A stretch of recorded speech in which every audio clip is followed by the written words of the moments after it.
Mabuhay Pilipinas! Maligayang pagbabalik dito sa aking channel, pero kung bago ka lang, pasuyo ng like and subscribe. Salamat agad. Ngayong umaga ng Linggo, July 21, 2024, mga kababayan, update lamang po tayo dito sa binabantayan nating tropical storm na Karina.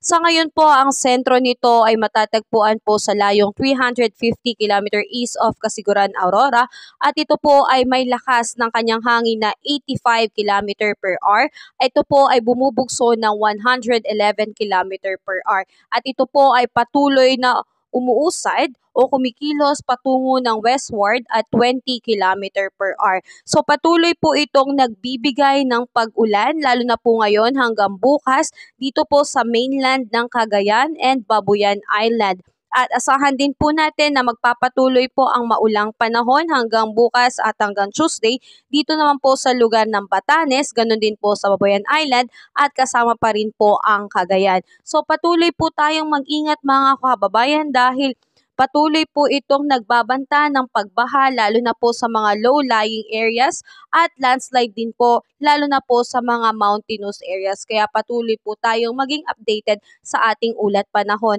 At sa katunayan po mga kababayan, ngayong araw lamang po mismo ay meron pong ibinabang rainfall advisory number 2 ang DOST Pag-asa kung saan asahan po natin na apektadong lugar po ng pag-ulan. Ito pong aking mga babanggitin kasama dyan ng Aklan, Antique, Iloilo, Guimaras at Capiz. At asahan din po na maapektuhan din po nitong bagyong Karina ang lugar ng Iloilo, Guimaras, Negros Occidental at kasama pa rin po dyan ang Aklan. So narito po ang mga espesipikong lugar, barangay na apektado nitong malalakas na pag-ulan. So mga kababayan, patuloy po tayong mag-ingat at mag-antabay sa ating ulat panahon.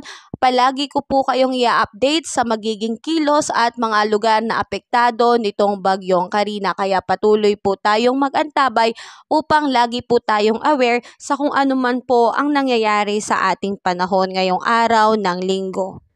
Kabayan, kung nakatulong sa iyo ang video na to, huwag mo namang kalimutang mag-like and subscribe at pasuyo na rin po, pahit na rin po ng notification bell para updated ka sa mga susunod ko pang weather update. Muli, maraming salamat, ingat, God bless po, kabayan.